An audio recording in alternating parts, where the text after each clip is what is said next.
From New York, it's Ask an Engineer. Hey everybody, it's me, Lady Ada, and I only have eyes for you. It's me, Miss Lady Ada, the engineer, with me, Mr. Lady Ada on camera control, and Baby Ada in the background. We've got an exciting show for you tonight, all sorts of new products and videos that is not out yet, coming soon, and updates for Circuit Python, and more and more and more. So let's kick it, let's tell them the codes, and Yeah. let's get right onto it. On tonight's show, the code is ESP Friends. This is not, for psychic powers. It's actually for the ESP32S3. I'm going to just break with the format a little bit. We have just a few in the store right now. That's right. This is our new product of the week. There'll be more tomorrow. There's going to be more tomorrow.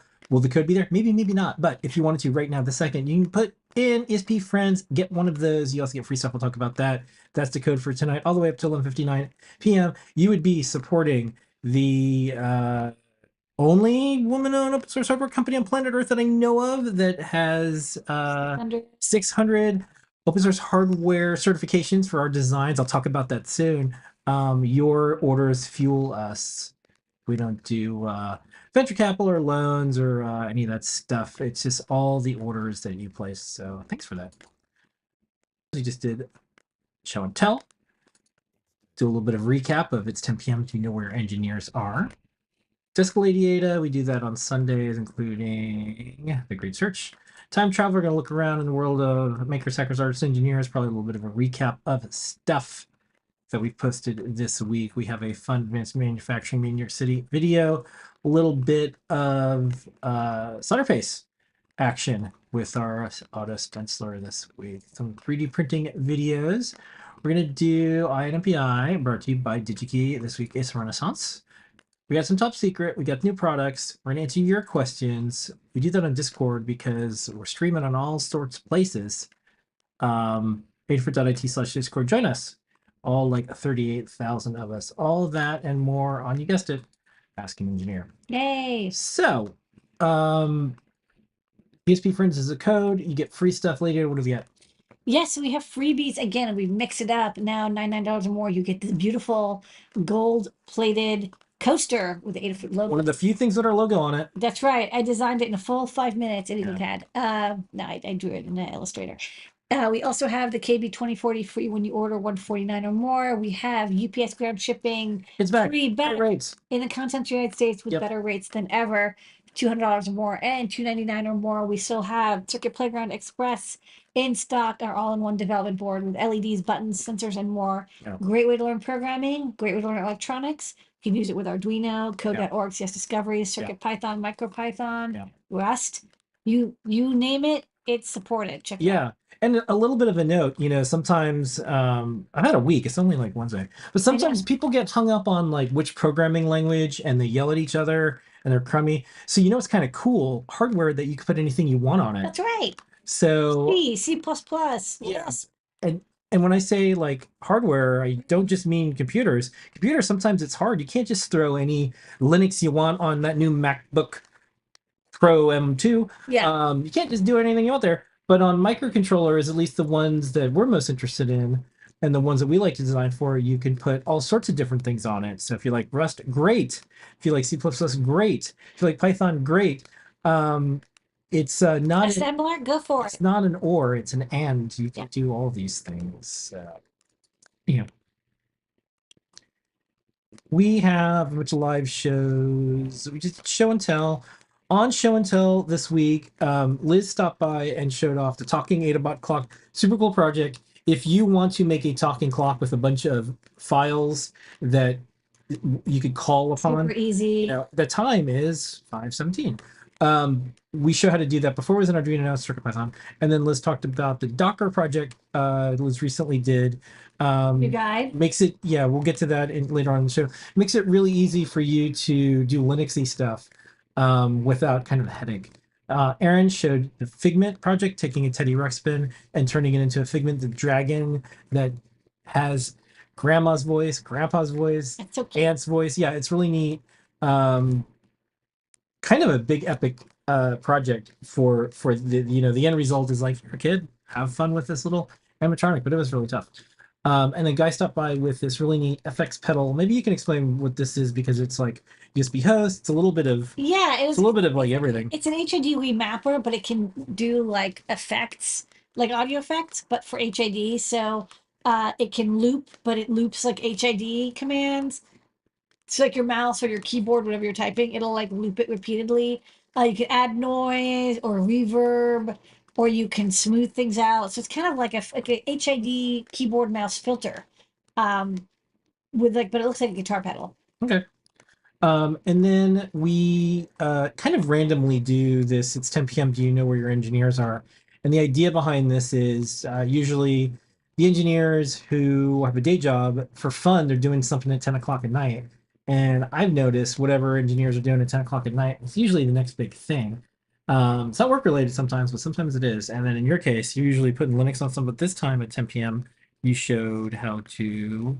Use TFT eyes. So I Yeah. did a little bit of I guess like a 5, 6 minute video, talking about these large scale TFTs, how you can drive them, and how I'm using a ESP32 S3 room eval board to try out. It comes with a square display, but I have these round displays, and so you get a display. You have to get the init code. You have to program in the init code. Here's how you wire it. Here's when you need it and when you don't. And then how I converted a bitmap from a BMP to a header file, and then import it, and draw it directly from the firmware buffer onto the display. And that's how I did the test. Because like I had it like doing like some lines, but you're like, let's do something more fun. Also, you can tell the quality a little better when you have an image because you're like, okay, I'm looking at this drawing. So, it's a little bit longer, and of course, we'll have more of a tutorial, but just kind of a peek at me.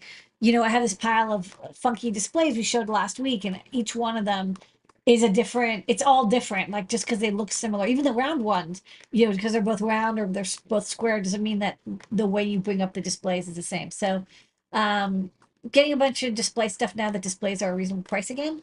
So 2.1 inch and 4 inch round displays so far have been successfully implemented. We'll do the square and bar displays next. Okay. And the engineers that are kind of watching this, they're like, oh, like we just got this nice comment. I was gonna put it in a mailbag or something. Yeah. And they're like, hey, this is really neat because the engineers who work with me, they like seeing this stuff on how you're bringing up these things. And then someone who is There's like no documentation on how to use Yeah. these displays. You're completely like you're on your own. on your own. Yeah. And one of the things that's hard for folks, they buy these round displays on like Amazon or Taobao or Waveshare or AliExpress, and they don't work. And they kind of get soured on electronics in general, and it doesn't have to be that way. So we think we're going to have a pretty compelling offering with all the different shapes and sizes. Someone had asked, "Is there a triangle display?" No, not that we're aware of. Hexagon. We haven't seen any yet, but Yeah, these round displays are very Maybe. new. They didn't exist. I mean, they existed, but they were very expensive, and now they're, much more available and on the market. So I think you we're going to see more cool display shapes. I think like, now it used to be displays were only from like cell phones, mobile phones. But now people are making all sorts of wearable and portable and home devices that need cool shapes. I think hexagonal or octagonal would be like super neat. Hopefully that's next. All right, on Sunday we do from Jessica LadyAda. It's in two parts. We did a recap on Circuit Python Land, and then you were talking about some screens that you were testing and bringing up. Yeah, I had Other other screens. screens, other screens. So I did show off, here's, those round displays. I don't think, yeah, I did not get them working yet at this desk of LadyAda. I only got like the demo that came with the eval board because I had purchased the eval board the previous day, and so I got that booted. And then over the weekend, over the week is when I got the round displays going. So instead, I showed off. I finally finished the Rev H of the 2.8 inch TFT Shield. It's been revised multiple times. It's now like ready to go. So I've ordered the PCBs for the revision. We'll get that back in the store.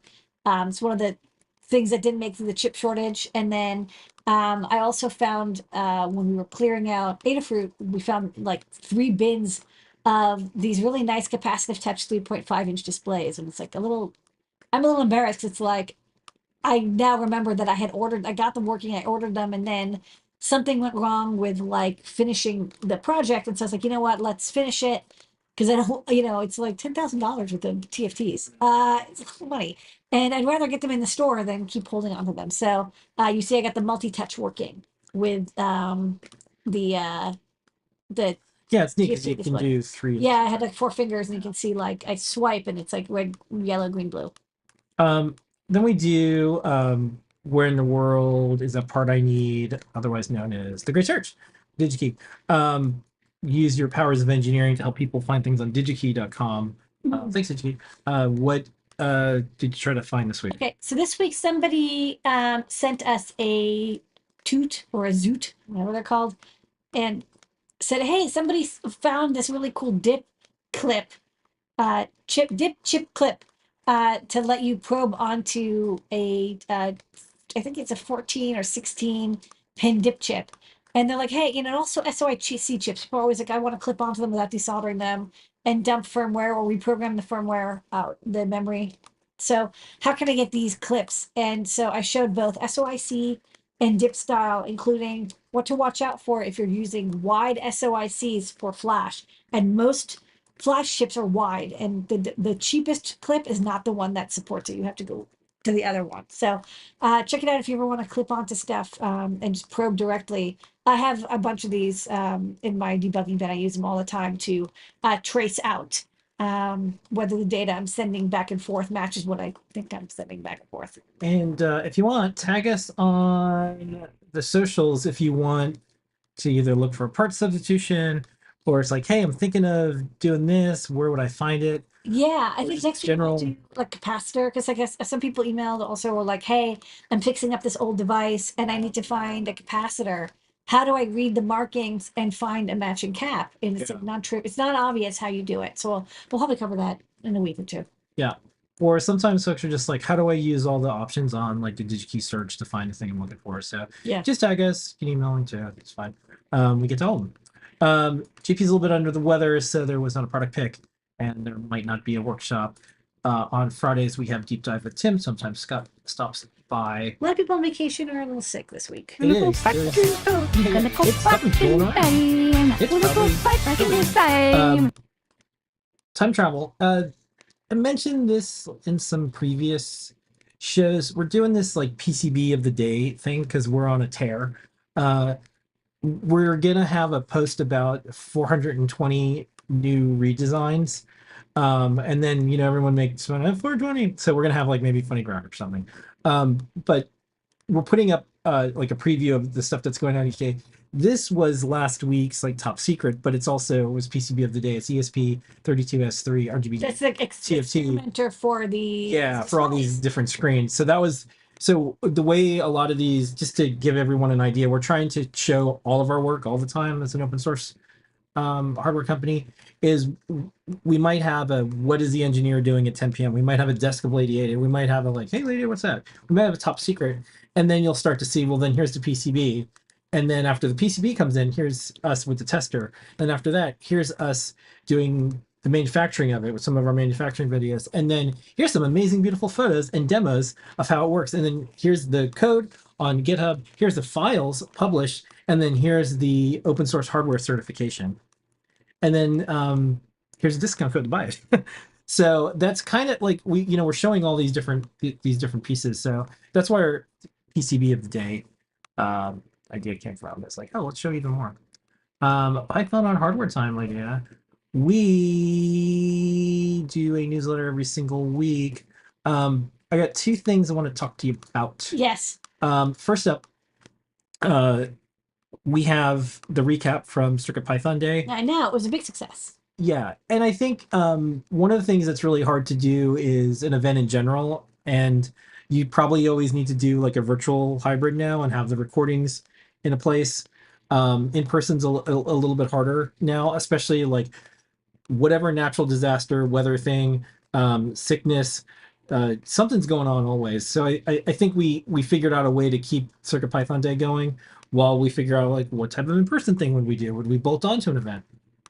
So check out all of the videos that we have from our shows that we did, 3D Hangouts, Peeps and Boops, Game Jam, excuse me, the PyPortal message project, sorry, Python Day chat, And you can also watch some of the stuff with Scott, some of the really deep innards of CircuitPython. We do have an 8.2.3 release. It's a dot update. So if you're really interested in things, there's RGB matrix timing on the SAM X5X SMVs. And Yeah, then there's we've been doing a lot of hacking to the matrices, are some of the ones that we have in stock now are a little bit pickier about timing. yeah, So we just got that going. lots of projects. One that I wanted to just mention is I saw um that movie Interstellar. I like the graphics with the especially the black hole. I was like, oh, they're pretty good. I think it was around that time when we were getting the images of a black hole, like the first time. Yeah. It was neat to kind of see that. But the robot, the TARS robot, I thought that was like a really cool idea. This robot companion that it was AI and it's there to help you and stuff. Yeah. And when I saw maybe it was open source, someone had tagged us because they made a bot and they used some Adafruit stuff. Yeah. And that was really neat. So that's in the newsletter. I think this is a cute robot because it's like it was a very different design. It's this walking robot that has these blocks. It wasn't like a humanoid. It was meant to clearly it's a robot. Yeah. It's not just something that looks like a human. Like I am human, I'm data. Data's fine. Not big on data. But for this little segment, I wanted to ask you about merging. The urge to merge. The urge to merge. What's going on when we do a merge and more with Well, one of the big, I mean, it's like one of the big projects that we're doing right now is prepping for CircuitPython 9, right? Like we're already at like 8.2.3. We've been supporting Expressive, very well lately. So time to think about 9. And one of the things that we like to do is when we do a major release, that's a good time for us to do an upstream merge from MicroPython because we love MicroPython, but they kind of like to make API changes, especially MPY file changes. And they've got good reason to do it. They're doing this cool like load from file system stuff. But we don't like to have breaking changes unless it's a major version. And so we kind of waited until, we're kind of settled with 8. We're ready to do 9. 9 is going to be USB host, as well as maybe some Bluetooth stuff. We'll see. And is that the theme you think for 9 USB hosts? I think USB host is going to be the theme. Yeah, because like we're basically getting Got to work on a new poster. yeah, a new poster. Give me like a hostess. Yeah, it could be like don't put the USB logo in it because I think you have to license to not gonna be no, and like who knows what is the right logo anymore because there's like a billion like USB variants. Anyways, you could be like the Blinka tail with the it could be Blinka serving up the mouse, goodness. keyboards, MIDI. So we're getting that going, but we're also doing this upstream merge from 119 and 120. Which does have an MPY change, but also had just a lot of changes, which is good. I mean, we are the biggest or one of the biggest sponsors of MicroPython. Yeah, We give them cash money. I guess we should mention it because you don't get credit, and there's people that try to dunk on you. So we give money to we specifically sponsor MicroPython, and we increase that every single year. Yeah. I think we're the largest one, but someone can correct me if I'm wrong. We also help fundraise every year on the GitHub sponsors. So you can go to the MicroPython GitHub repo and you can see the sponsors. We also did that there because we wanted to show like, hey, like we can do it because organizations could do it. But then they're getting closer to reaching their goals, and then they're able to hire more people, do more things. Yeah. All these things work together. So MicroPython is an open source core that we base CircuitPython off of, and then we do upstream changes, and they do changes, and we do stuff. And then you get a really nice ecosystem that allows hardware support across lots of different boards. MicroPython is going to support this stuff. We're going to be able to support like all 400 plus boards that we want to support. Other people can make boards. So when we're doing upstream changes, what's the thing that we have to do to make it work each time for people? We have just that we've done to the core, and it's a little bit like I think last week you mentioned it was like a Linux distro. You have the same kernel, but the distribution, what's enabled and the modules and like any changes, like Raspbian is based heavily on Linux. But they do make changes to the kernel, and they make changes to the way they package things in the file system. It's very similar. The kernel functionality is the same between MicroPython and CircuitPython, like the parser and like, whether we support async or, F strings, that all comes from MicroPython. And then CircuitPython adds API changes on top of it. And sometimes there's a little bit more conflict and like the changes affect the same file. And so doing the merge where we pull in all the changes from, MicroPython. And of course, we also send stuff upstream as well. We send bug fixes and changes and updates to them.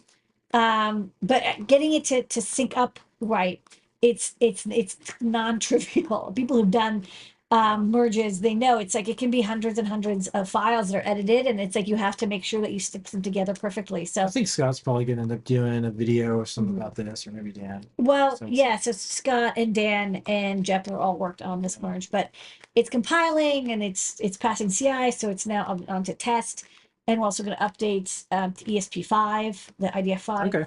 That's also coming up next. We wanted to do the merge first because we figured that was tougher. We might as well do that. And then we're going to do ESP5 because it's going to come in with a lot of fixes and updates. And will let us support more espresso chips, which is Yeah. 8 theme.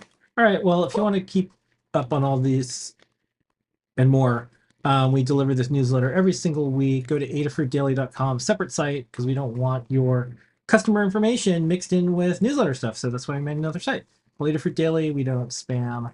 We don't share the information. We hate spam and all of that just as much as you do, maybe even more. All right, LadyAda, we're an open source hardware company. How would you know that? Yeah, I know. How do we know that? So yay, we are up to 600 Oshwa certified designs and more. Which is interesting because it had 420 redesigns and 600 total designs. Yeah. So I know how many more redesigns have So- we had to 180 more. Oshwa has certification. It uses open source hardware definition. You got to post your file somewhere. You have to have a code under open source license. You can't have an NDA for stuff. You can't have closed source. You can't say I'll release it later. It should be published somewhere. Kind of essentially it. And at the time of this broadcast, we were up to 600. And we are currently the #1 certified organization. We were the first to get to 500, and now we're the first to get to 600. If you look at the number of projects, 600, yay! The total number of designs up certified are 2,000. That's exactly 1/4. Yeah, 24.9% is Adafruit. So what I thought I would do is see, because I got a little ping while we were here. So this is Adafruit. This is 600. I'm gonna hit refresh and see if anything's changed. No. So it's still 600. Okay, but It's gonna go back to that. me, Yeah. So it didn't go down. it did go down. No, I got a ping that another thing got certified, so it was gonna Maybe be you like have to shift refresh. 601. I don't know. Do you want to like real fast and then check? But yeah, That's cute.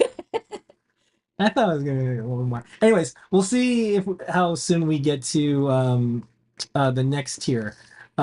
Now here's the 666. You want to? yeah. Ooh, I wonder we'll make a little Senpai, little notice me. little red board. Word. So I guess one thing I'll say in the mini rant section is it would be great for Oshwa to mention one day that we have open source hardware that we certify. I think there's a little bit of conflict of interest on how Oshwa works. And there's other companies that get in the spotlight. I think it's kind of cool that the #1 company is a certified woman-owned minority business, LadyAda Adafruit, and that's kind of cool. Yeah. So on the other hand, it's kind of cool to be completely ignored by the organization that you have the most certifications. So, anyways, it's just kind of cool. Like, But here's the good news. notice me, senpai. That's a good news. There are 75% more open hardware designs from other people. Yeah. It's not Yeah. just us. My thing is like, if you're I especially don't know, we used to be 50% of the certifications, now we're not. yeah, my thing is like, if you're an organization, you are what you celebrate, and if you've decided to ignore 25% of the the designs because of like weird personal reasons or something, you're not really serving the community. That's my opinion. So, anyways, that's my thing. Okay. Also, to prove we're an open source hardware company, LadyAda, we have a bunch of guides. Yes. So, Some great guides. What are the guides this week on the big board? So the three big guides is we've got the Erin Teddy Ruxpin rebuild. She reprogrammed a modern Teddy Ruxpin with custom audio files and the mouth movements that match, and she did a tutorial on it, and you can follow along. A bunch of people emailed us and said, hey, when you posted the video of your Shawshank Redemption there. People were like, I want to do that, I guess. So more family I don't friendly. know if anyone wanted More family the friendly. Shawshank Redemption. It's in a cool Figment outfit. And then Morgan Freeman as a teddy bear is like, been thinking about that for years. It's a good. you can grab it, it's right down there.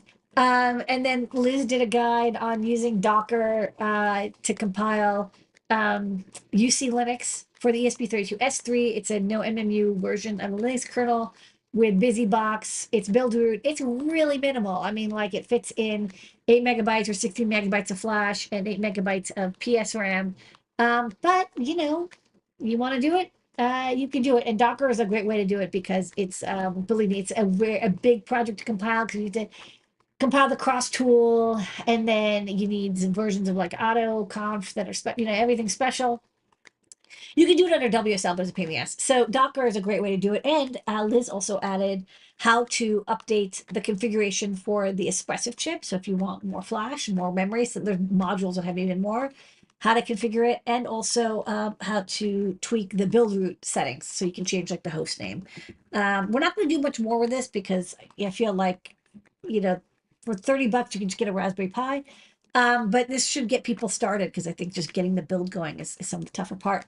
And then Noe and Pedro did this very cool project where they picked up, like Ahsoka is actually like on Disney Plus, like tonight or something. They've released them. The character has these cool dual wielded lightsaber blade things. I don't know like what the particular type is called. But her lightsabers are white, and there's a toy that you can get off the shelf.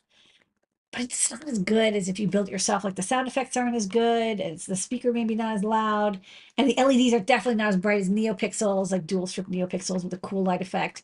And so this is a kind of a rebuild where it shows like, hey, you can use the body of the toy, put in a prop maker feather, and you can like totally customize it and take advantage of the injection molding, but with much better quality electronics on the inside. Okay, and Aaron did an amazing video for the Teddy Ruxpin rebuild with Figment. So it's 3 minutes, but it's super zen. So I'm just gonna watch it as this teddy bear gets taken apart, put back together, and turned into something very wholesome and nice. So on the other side. Hi, my name is Teddy Ruxpin. Can you and I be friends?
Hi, my name is Teddy Ruxpin.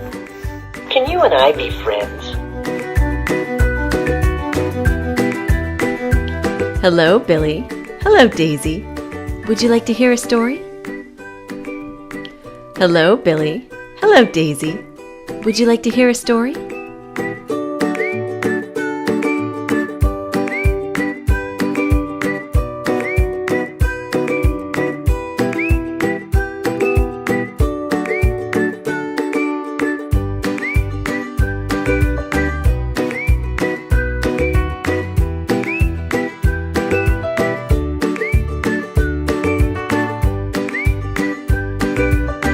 Hello, Billy. Hello, Daisy. Would you like to hear a story? Hi, Billy and Daisy. It's your grandmas, Grandma Bonnie and Grandma Ruthie. We're going to read you some fun stories. Here we go. Twinkle, twinkle, little star, how I wonder what you are. Up above the world so high, like a diamond in the sky. Twinkle, twinkle, little star, how I wonder what you are.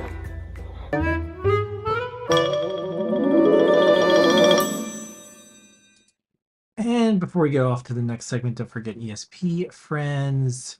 We probably have a couple more of these left that gets you a discount. Let's do some advanced manufacturing.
And that's factory footage. Okay, guess what? What? We're just gonna roll right into 3D printing. We have the video you alluded to with the new Star Wars series, and a speed up. Take it away, Noe and Pedro and Ahsoka. and Younglings. And younglings, yeah. You can turn your toy lightsaber into a high-quality build with Adafruit RP2040 Prop Maker Feather and CircuitPython. This toy lightsaber features a detachable blade that we were able to upgrade with a strip of NeoPixels. We gutted the toy's electronics and added the RP2040 Prop Maker Feather. We really like the injection molded parts, so there's no 3D printing in this project. The original blade only has around 20 LEDs, so we swapped them out for a strip of NeoPixels for getting better animations that can be set to any color. The stock blade has white LEDs that show noticeable dark spots when compared to our NeoPixel blade. The CircuitPython code has customizable settings for colors, and you can adjust the sensitivity of the swings so you can make it match your preference. You can also swap out the audio files to make it super custom. To learn how to upgrade your toy lightsaber, go to learn.adafruit.com. get the parts to build this project, links are in the description. Start by removing the pommel, then remove the screw from the battery cover. The two halves are held together with just a few screws, so it's easy to take apart. Carefully unplug the connectors from the main board and desolder the wires from the various components. You can splice wires to extend the cable from the pogo pin connector. Attach a 2-pin JST cable to the terminals on the battery holder so we can plug it into the feather. The wires from the button can be attached to the prop maker's screw block terminals. You'll need to cut the trace on the back of the feather to disable LiPo charging so we can safely use alkaline batteries. Add another JST cable for the power switch and insulate the exposed pins with some Kapton tape to avoid shorting. Then we can plug everything together and close it back up. Take apart the blade by removing the screws from the pogo pin connector, then remove the plastic pin from the tube. Carefully slide out the diffuser and take out the LED PCB while keeping the cover and diffuser inside the tube. Now we can solder the wires from the pogo pin connector to our strip of NeoPixels. Then we can fit it into the diffuser sleeve and slide it back into the tube. Place the covers of the pogo pin connector back onto the blade and secure it using the screws. We think this makes our toy lightsaber so much better and really like how we were able to use most of the electronics. We hope this inspires you to upgrade your toy props with CircuitPython and the RP2040 Prop Maker Feather.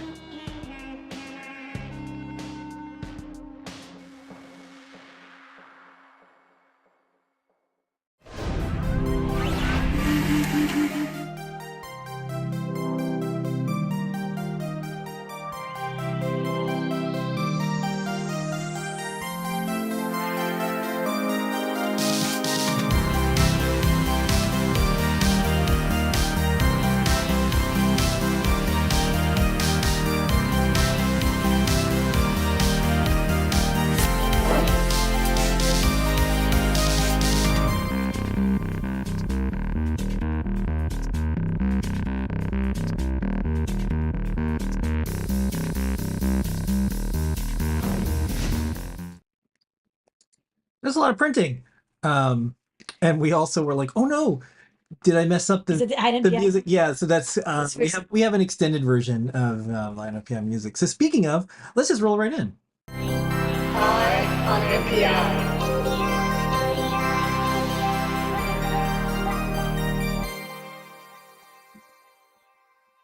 Hi, on MPI, brought to you by DigiKey. Thank you, DigiKey. This week it is Renaissance.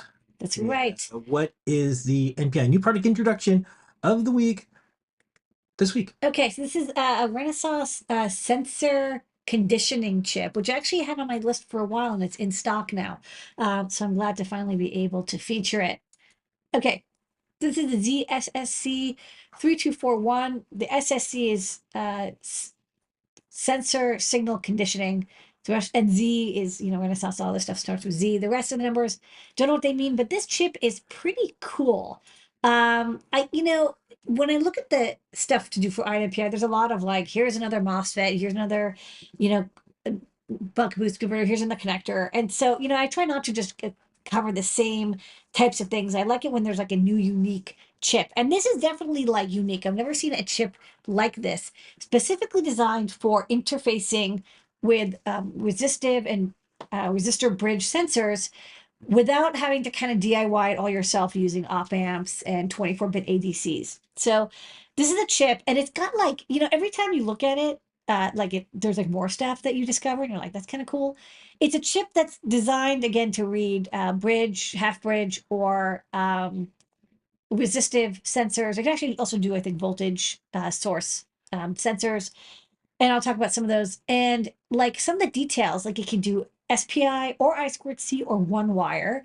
Or it has analog output. It can set up the resistive style or voltage style sensor in any kind of configuration. And there's like dozens and dozens of knobs and adjustments that you can do to make it perfect for connecting to a sensor. And you probably don't need any other analog circuitry. You just plug this in and you get, the ADC, the gain, the calibration, the NVM, everything for the same price as an ADC. So a lot of people, when they start electronics, they'll make their first sensor project after a button is using usually a light sensor like this one. This is a CDS cell. cadmium sulfide cell. And this is a beautiful diagram by Philby. They're made with a material that as more light hits it, the resistance changes. And so you can basically use it as a light sensor. Like a lot of people are like, oh, this is a temperature sensor, humidity sensor. But when you actually like look at how the sensor works, it's not that you're measuring humidity, you're measuring a capacitor that is affected by humidity. Or in this case, you're not really measuring light, you're measuring resistance that changes with light. And so for these sensors, the CDS cells, they're pretty easy to wire up, and that's why they're good for beginners. It's a really good, first analog input sensing project, because you have your LDR, your light dependent resistor, and then you have a fixed 10K resistor. You turn them into a voltage divider, and then you read the analog voltage into your microcontroller pin, like an Arduino or a Renesas RA4M Wi-Fi minima. You can also use those. Anything with an ADC. And it's really easy because voltage reading is done on just about every microcontroller. They don't have resistor readers. They actually only have voltage dividers. So it's another layer. Not only you're not measuring light, you're measuring resistance that changes with light. You're not even measuring resistance. You're measuring voltage that will change with the resistance that will change with light. And CDS cells, the resistance changes a lot. So depending on whether it's dark or light, you're going to get 3+ orders of magnitude difference from when it's dark, 300 ohms, to when it's bright, 100 or 200, 300 ohms, all the way down to 600 kilo ohms when it's dim or dark. So there's such a wide range that resistor divider, you'll get like 0 to 3 volts pretty easily. It's very easy. Even if you have a 8-bit or 10-bit microcontroller or ADC, you're going to be able to read that difference. But other resistor sensors, especially as you become, a more skilled engineer, other resistive sensors are a little tougher to use. This is a PT100. This is a piece of platinum that is calibrated to be 100 ohms or 1 kilo ohm in room temperature, 25.0 degrees C. And as the temperature changes, the resistance changes. In this case, it has 3 wires for calibration reasons, but really it's a resistor. That only the 2 red wires are used. Only one of the red and one of the white wires are used. So this is, for example, from the data sheet for an RTD from Honeywell. And you'll see, the resistance changes very, very slightly, but it does have a wide range from negative 100 to 600 ohms. And, it'll go down 1/4 or up by 20%, depending on the temperature. So there is a little bit of variation, but it's not going to be the 3 order of magnitude variation of the CDSL. It's going to be a much smaller amount. And a lot of people use PT 100 or 1000s because they're very good precision. So you can get, 0.1 degree or 0.5 degree precision and accuracy over a wide temperature range, but only if you can read that resistance at the accuracy that you want, right? If your ADC has 5% error, it doesn't matter how good your sensor is, you're going to have the error that comes in from temperature variation or from the resistor variation. Another common resistive type cell is the strain gauge. These come with 4 wires because they're actually usually pre-wired up in a Wheatstone bridge. Not going to cover Wheatstone bridge. Don't have time to talk about how that works, but it's a way of it's a slightly better way than just a resistor divider way of measuring resistance changes.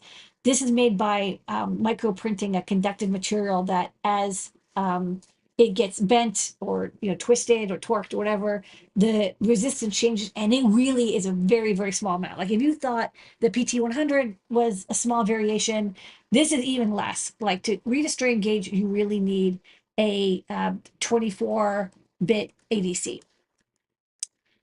So what this chip does, this is, you can't really use a resistor divider. By the time you get to the PT100 or PT1000 or the strain gauges, you can't really use a microcontroller ADC if you want to get any reasonable precision. Because with the light sensor, maybe you just want to know, is it light or dark? Like those are often used for automatically turning on, outdoor lights. They just need to know, is it dark or light out? They don't care how many lux. But with temperature and weight, you often need to have very good accuracy. If you're using that temperature sensor in a chemical reaction container, you need to have it be calibrated and perfectly kept at the temperature for as long as you need for the chemical reaction to occur. For the load cell, if you're going to the store and you're buying a pound of meat or veggies, you don't want to be charged more and you don't want to get less. It has to be, within 1% or 0.1% accuracy and precision. You want really good quality output. So what you can often do is, maybe you have a better quality resistor, maybe you have some code that does some calibration, maybe use an op amp, but it can get, very complicated. You end up with a lot of potentiometers that you're tweaking to try to optimize the output to get it to be the same, because each strain gauge has slight variations too. PT100 are usually pre-calibrated for you, but still sometimes there's a little bit of offset to your sensor. This chip, the SCC 34, wow, boy, I forgot the last few digits. The ZSSC, what it does is everything you need. It's got the PGA, the programmable gain stage. It's got 12 to 24 bit ADC, and it's got a math section that can do offset calculations for you, and we'll go through it. And then the output again they can output in 3 different ways. You can get the output as SPI, I2C data, or analog output, which I think is very interesting. So you can get the value in, perform all these mathematical calculations on it, and then you pipe the voltage that you want scaled to the A out pin. Okay, so here are some application examples. They show it with, a bridge, a Wheatstone bridge setup. They show, again, a PT100 or PT1000 is very popular, or a PTC resistor divider, or you've got a strain gauge. They have one wire output, which I think is kind of fascinating. That's very rare to see something that is programmable with one wire, but it does let you use it in setups. You've got like some Dallas 18B20s. You want to have some other kind of sensor with only one wire output. You can set it up with this. You do have to pre-configure it, but at least then you can read the data back out, although one wire is a little slow. There's, like I said, bazillion knobs. There is, for example, ADC. You can go all the way up to 24-bit ADC if you need that precision, but it's going to be much slower. You're only going to get, it looks like it takes 4.7 milliseconds per conversion, whereas 12-bit, you're going to get it be like 40 times faster. So, you have a trade-off of ADC resolution and speed. There's also internally a programmable gain stage, very handy, especially for those strain gauges where the changes in resistance are so small. You might want to have multiple, both the 1.8 second gain stage and the 300 times first stage. But when you're dealing with something like a light resistor or a temperature, a positive temperature coefficient resistor, maybe you don't need as much gain. You don't want to blow out your analog digital input, but this saves you all that op amp configuration. There's also how you can configure it. You saw in the application diagram, you can set up as a resistor divider, and you can have it, set up with what resistor you want. It'll handle the internal resistor for you, or you can set it up as a bridge. There's also interrupt outputs. You can tell it, hey, I want IRQ based on this threshold change above or below. And they've got examples for all of that. And then I think I don't have it here, but you can have it in continuous. You can set it for continuous readings, or you can do one shots. So if you want continuous, that's when you would have like the analog output, or you just whenever the data is ready, you read it from I2C or SPI. There's also non-volatile memory built in. So this would be great for where you put your calibration settings. So each sensor does have slight change. When you get a sensor that, oh, this humidity sensor has 1% or 2% humidity, how can they get that when most humidity sensors are 3 to 5%? It's just because they're calibrated. It's not like they build them any better. The sensor itself, the way the sensor is built may natively have some inaccuracies, but you can calibrate them. And non-volatile memory is where you store that calibration. So you calibrate it in the factory, you send it out to the user, and each one's going to have slightly different settings in here for voltage offsets, for temperature coefficients. Like there's all these settings that you can use the non-volatile memory for. There's also a diagnostic check command. So it'll tell you like, hey, your sensor gun is connected or it's shorted. or, I think I'm putting this much current in, but I'm actually, this much is what's coming out. So you can make sure that, when you're dealing with these simple resistive sensors, it's very easy for them to get disconnected, and suddenly like your temperature you think it is shooting up or shooting down because it's actually measuring an open circuit. And I also recommend there is eval boards available, particularly because this sensor has so many knobs and settings. What's nice about getting the eval board is that you plug it into your computer and run the software, and you can tweak each one of those settings and see the output. So you don't have to like write the whole driver and figure out what is it going to, with your particular sensor, what's the configuration values you're going to need. You set it all up in the eval software, and then you can, they have an output that tells you what I2C or SPI commands was sent. You can then import that into your firmware. And here's just an example showing all the different places you can configure it. And it is in stock. Bill on Ditchgate. The ZSSC 3241 available. And again, the pricing, it's about the same price as a 24-bit ADC. So instead of just getting an ADC that might work only over I2C or SPI, get this and you get the ADC and the programmable gain and the configuration and the NVM, internal temperature sensors, continuous mode, forever and ever and ever. And you can use it with like pretty much any kind of resistive sensor. And that's on MPI. On MPI.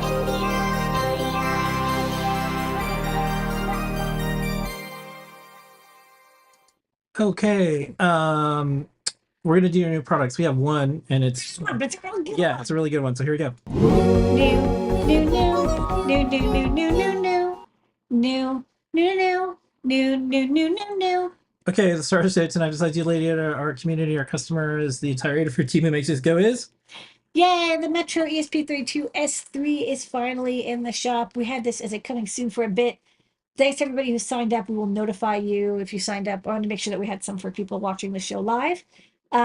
It's chock full of stuff. So we can either go to the overheading or the next image. Yep. Okay. So you've got your ESP32S3 room module that's in the middle there. It's pre-certified with FCC and C certifications for the emitter. It's got 16 megabytes of flash memory built in and 8 megabytes of octal PS RAM, which means it can drive, these cool TFT displays. It can drive LED matrices. It's got so much RAM and so much flash. It'll fit like pretty much every project you can. And, they do make versions that have even more, like they have 16 and 16 or 32 and 16. But I wanted to strike a balance. I thought this was a good amount. Like you can definitely drive TFT displays, but you also aren't, paying as much as the higher prices of the modules. I think this is a very roomy module. It's got USB-C, so if that's power and programming and debugging. There's also the debug port. So if you want to connect an external USB to serial converter for debugging on the hardware you are, that's available. I also put out the JTAG connector. I'll be honest, I've never really used the JTAG connector on the ESP32S3, but they do have support for step debugging with OpenOCD. You can check out their tutorials on doing that. And the connector is there ready to go. You've got the boot button and the reset button, so you can put it to bootloader mode and reset it. You have the Arduino compatible pinout, and I did my best to make the pin number match the native GPIO of the ESP while also matching the Arduino numbering. Only thing that didn't make it is 0 and 1 are actually 40 and 41, the RX and TX, because pin 0 is actually not available. It's used for the bootloader. So I figured, I'll just name them RX and TX. And then next to the RX and TX is also a battery charging and monitoring circuit. So you want to plug in a LiPo battery. You can get, especially if you cut the trace for the NeoPixel, you can get down to about 100, 120 microamps. So it can get fairly low power. The NeoPixel does draw like 0.5 milliamps. So you do have to cut that trace if you want to get to the lowest power usage. But it's still a fairly good low power performance. Not as good as the Feather because it's optimized, but still quite good. Stemma QT pinout for connecting sensors plug and play. Even had a spot for a micro SD card, so great for data logging or reading CircuitPython or file storage, and that's connected to the hardware SPI pins. On-off switch, and you can plug it into a DC jack, 6 to 12 volts DC. So if you want to power, big motors, and you want like one 12-volt power supply, this will have a built-in regulator to give you 5 and 3 volts, while you can still use it for powering your motors or your 12-volt LED strip. And fully assembled, and you just can use it with CircuitPython. You can use it with Arduino. It's like super chunky and great for developing with, basically the latest expressive chip, very powerful Wi-Fi and Bluetooth low energy capable Arduino, CircuitPython, MicroPython. Everyone loves this chip. And that's in Metro format.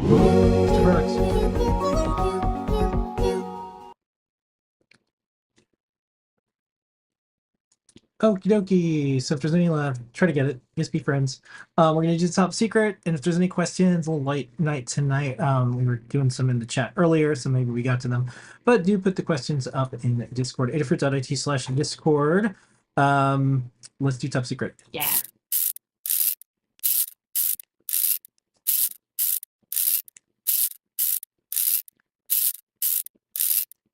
Okay, so for top secret, we're going to show 3 videos, see you on the other side, and then we'll do a couple questions and then get out of here. Related, what is this? Well, usually I'm showing off a tester that has pogo pins, but in this case, I'm going to show how I'm building a tester for this revision of the TFT Touch Shield, which has a micro SD card. I want to test that as a display and as a touch driver, so I have to test all that stuff too, and all these connectors. So in this case, I'm actually going to use a Metro RP2040. We just put these in the shop, and they're very low cost, and I don't have to worry about the UF2 bootloaders built in, so they're a lot more reliable. And in this case, it's getting a little code that's looking for an SD card. And when I insert the SD card, it looks for an image called WOOF. And then I can test the touch screen. And so this is a great way for me to give the test prep folks at Adafruit a quick way to test all the functionality for this shield so we can get into the shop very quickly. So this just needs to get taped down. And you can see the tape on the back. Put it on there. Bam! New product. Related, what is this? I'm testing out some displays that I found in some bins. I ordered these a long time ago. These are 3.5-inch capacitive touch displays. So I made a breakout board with an iSpy connector, and you see I made a little mistake, but I fixed it with some blue wire hacks. And then I've got it wired up here to an iSpy BFF on a Cutie Pie, and just testing out the capacitive touch display. Something interesting about this display is actually it's multi-touch capable. So I can put 3 fingers down, and you can see it detects the 3 touches and draws them with different colors. Kind of neat. Actually has like 5 multi-touch, so you can see it's got 4 or 5 fingers all can touch at the same time. This chip doesn't actually support gestures. You'd have to do that on the microcontroller. It's an unfortunate side effect, but it otherwise works pretty nicely. So I'm going to wrap up, fix that little mistake, and then we'll get these nice 480 by 320 displays into the shop. Related, what is this? This is me testing out a 2.1-inch capacitive touch IPS display that uses RGB TTL. It's a 18-bit color display, 480 by 480. So it's actually like a high-resolution display, which means it doesn't use SPI. It uses parallel RGB. And usually that's really hard to do on a microcontroller, but the ESP32S3 can do it. ESP32. If it's got enough PSRAM. And then this board, this is actually an eval board called the LCD EV. And this originally came with a square display, but one fun fact is almost all these 40-pin displays are the same pinout. So I had to update the init code, and the capacitive touch driver is a little bit different too. But I got it working, and we've got an Arduino library, and then CircuitPython is coming up next. So this is looking great, getting those cool displays working one at a time. Okay, live from the Acer sector.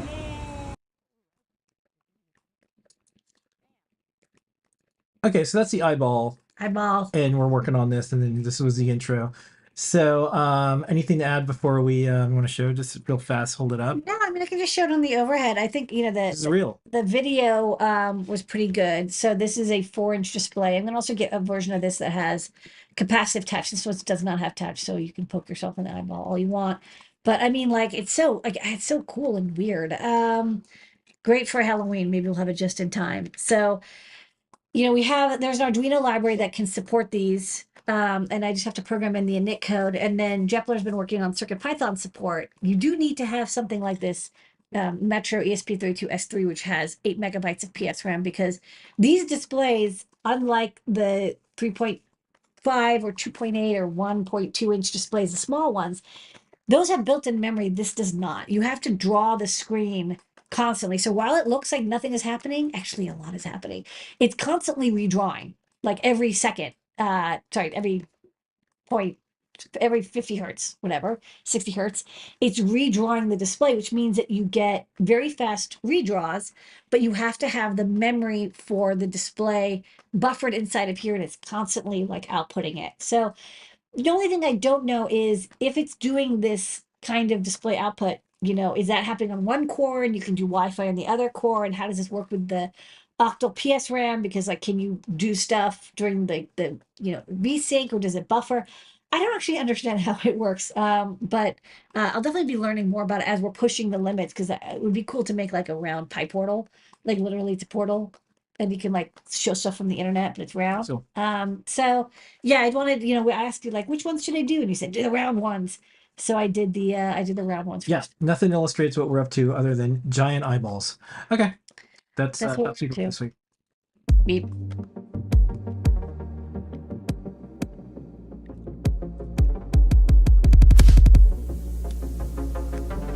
Okay, I see 2 questions lined up in the chat. If there's another one, we'll get to it. And then we shall bounce. Are you ready? Okay. I'll answer this one. Any updates on the past ESP32 board with the camera? Just curious if it's still a future product. Yeah. Yeah, still working on it.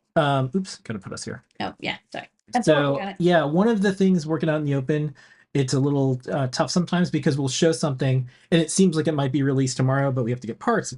There's testing, there's a lot of code, there's a lot of software, but we still want to show you everything. Yeah, like the what's funny is that with the display I showed in that 1-minute video, like I got those displays in 2014. Like it sucks how long it's been. I'm wondering how I control these VTST VPV 0 levels on RQ from Arduino, thinking about some stack Zeners plus analog, much like the NJU211 with some Schottky diodes. Analog switches are a good way to handle high voltages. I mean, you can also use multiple transistors, and you make a little transistor ladder. That's the other way to do it. Oh, this is a good question. Because a lot of people have like dead laptops and they're like, whoa, I wish I could use a screen. You've done a lot of work in displays. Just curious, what would it take to drive a laptop display, even if it's lower resolution? It's possible to do that with a chip like ESP32S3. Yet those are LVDS displays, and so they need they basically need an LVDS driver, usually RTD 2660, 2662.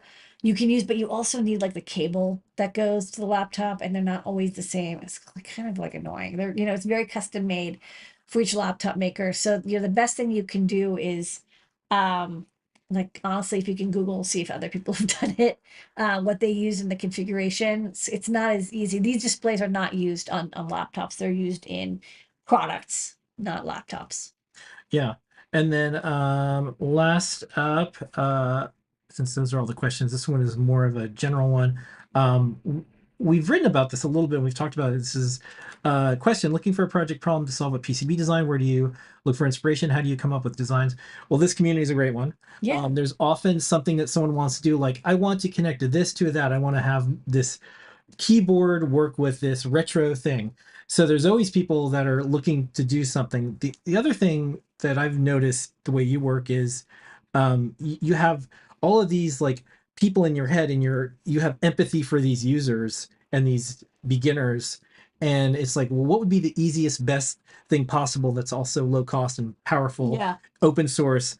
And so it's almost like imagining yourself in someone else's shoes and like, well, what would be the best thing for this? Like when we did Cricket, which is a robotics platform, or Circuit Playground Express, we talked to educators. Pad, like I was just like, oh, man, all these macro pads, like there isn't one that just has a little bit of everything and is programmable and like easy to use. But definitely like there's communities online where people chit chat and like, get inspiration from what other people are doing. Look at what other people are doing that's open source. I have 600 designs. Go grab one of them and tweak it. The other thing, and this is just like, so that's the nice, like inspirational, like, yay, wholesome answer. There is another answer too, which is sometimes people do closed source stuff it's predatory. They make you sign NDAs for the software. There's all these things. There maybe they copy a design that was open source and they close source it.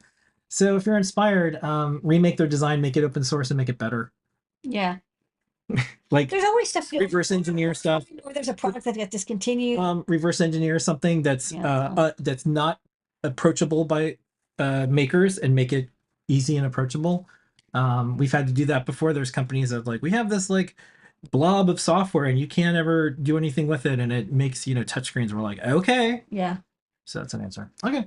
Them's are questions for the night. Thank you so much, everyone. Special thanks to Cara, who's behind the scenes. Thanks, Cara. And the Adafruit Slack, and helping out folks that are contacting us if needed. We will see everybody every week in some way, shape, or form, either show and tell or ask an engineer our shows. Throughout the day, this has been Adafruit Production. Here's a moment of Zena, everybody. Good night, everybody.